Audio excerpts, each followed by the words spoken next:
Hello les gars, j'espère que vous allez bien, bienvenue dans cette nouvelle vidéo. Aujourd'hui on va revenir sur toutes les tendances qui ont marqué cette année 2022. Personnellement j'ai trouvé que cette année elle était vraiment cool en termes de tendances. On a vu pas mal de choses arriver chez l'homme, c'était vraiment très intéressant de voir ça. Pas mal de collabs aussi qui ont été super cool. D'ailleurs j'ai pu vous faire pas mal de vidéos tendance mode homme cette année, j'espère que ça vous a plu. Aujourd'hui on va revenir vraiment sur celles qui m'ont marqué. N'hésitez pas à me donner votre avis dans les commentaires. S'il y en a d'autres que vous avez en tête, n'hésitez pas également à les mettre dans les commentaires pour qu'on puisse échanger dessus.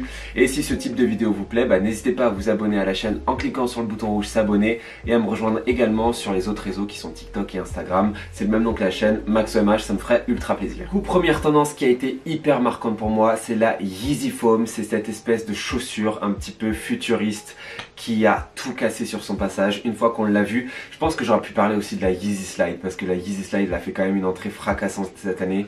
Mais voilà, ces deux modèles là de chaussures de chez Yeezy ont vraiment tout cassé.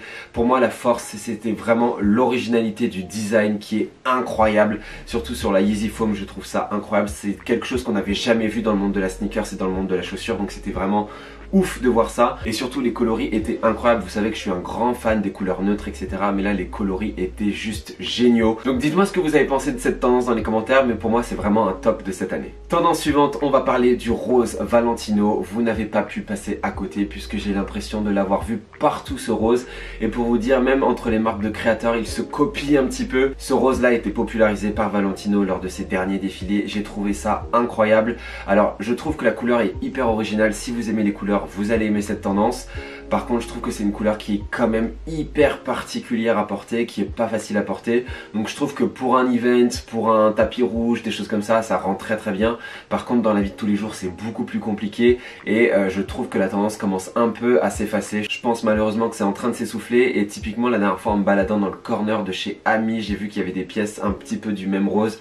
Donc voilà, ça doit pas être exactement le même, mais l'inspi est fortement là. J'avoue que la première fois que j'ai vu ce rose là, je me suis dit waouh, c'est hyper original, faut oser etc. Mais ça rendait trop bien sur les tapis rouges.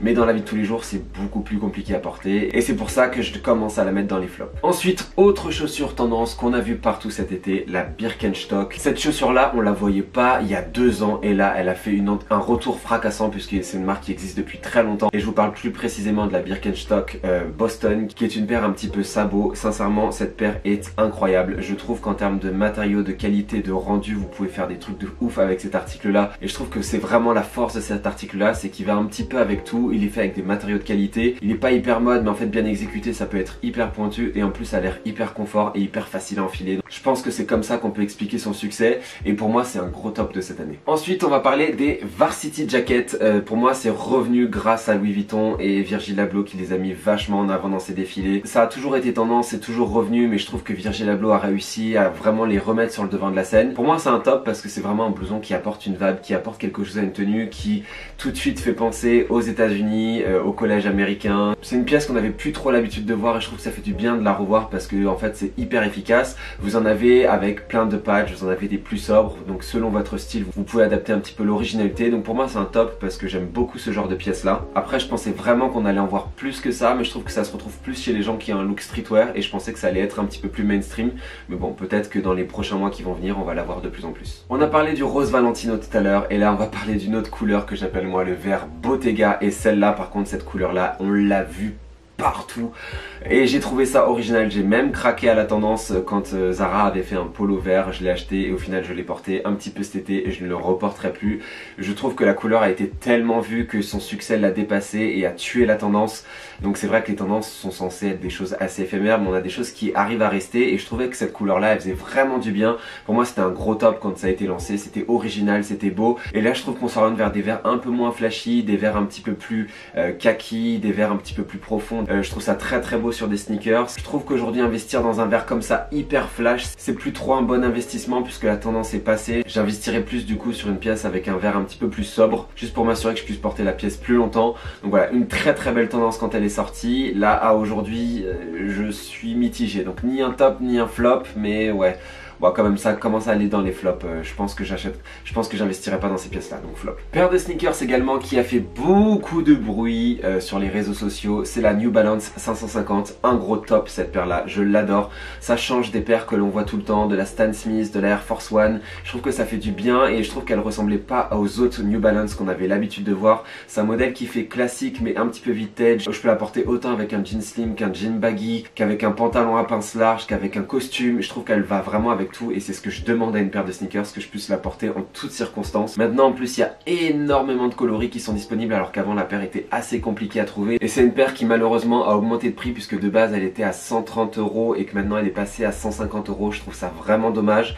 J'arrive pas trop à expliquer le changement de prix, mis à part peut-être le succès de la paire. Je trouve que ça s'est plus fait en fait depuis la Air Force, depuis les Converse, depuis ce genre de choses. On n'avait pas vu une paire popper comme ça, que tout le monde portait, assez simple, qui va avec tout et qui devient vraiment un basique indispensable. Donc voilà, gros top pour moi. Tendance suivante qui vient juste d'arriver et je vous en ai parlé dans la vidéo d'hier sur une sélection de sneakers, c'est la Adidas Samba. Donc ça c'est une paire qui a toujours existé, j'ai l'impression de l'avoir vue il y a 10 ans et qui revient et on la voit beaucoup sur les réseaux sociaux. Pour moi c'est un top puisque c'est une paire qui pour moi réunit tous les facteurs de succès d'une paire. Pas cher, avec un design indémodable et je pense que vraiment on va en entendre beaucoup parler l'année prochaine. Peut-être pas tout de suite mais je pense que l'année prochaine ça va être un très gros succès. Pour moi c'est un top même si je suis pas plus fan que ça de la paire, je m'orienterais plus vers une paire de blazer basse plutôt que cette paire-ci. Mais je trouve que cette paire elle a quand même quelque chose, donc c'est pour ça que je vous la mets dans cette vidéo. Et dernière tendance dont on va parler qui a marqué cette année, et là on va parler plutôt d'une collab, c'est la collab entre Jacquemus et Nike. Cette collab a tout cassé sur son passage. J'ai réussi à avoir un hoodie et il est excellent, je l'adore, etc.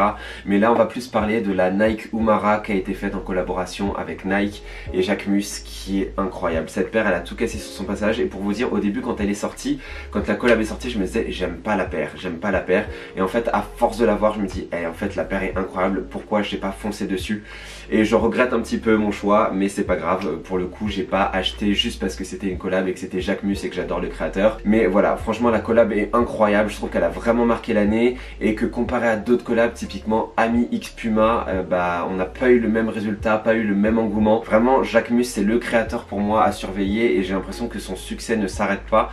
Il a vraiment marqué et chaque saison il arrive à nous marquer avec de nouvelles pièces, etc. Et je l'adore pour ça parce qu'il arrive un petit peu à nous surprendre et à nous faire garder de l'intérêt pour sa marque, parce que c'est vrai que les marques en général c'est plus on s'intéresse à une collection, on va vers d'autres marques pour d'autres collections, on revient à cette marque là, et là je trouve que lui il arrive toujours à nous garder sur Jacquemus.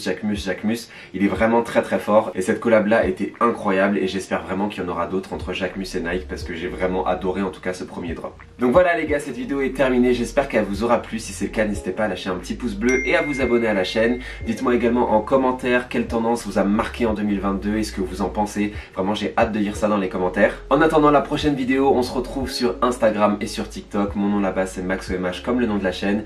Et puis moi je vous dis à demain pour une nouvelle vidéo à 18 h. Portez-vous bien les gars, ciao.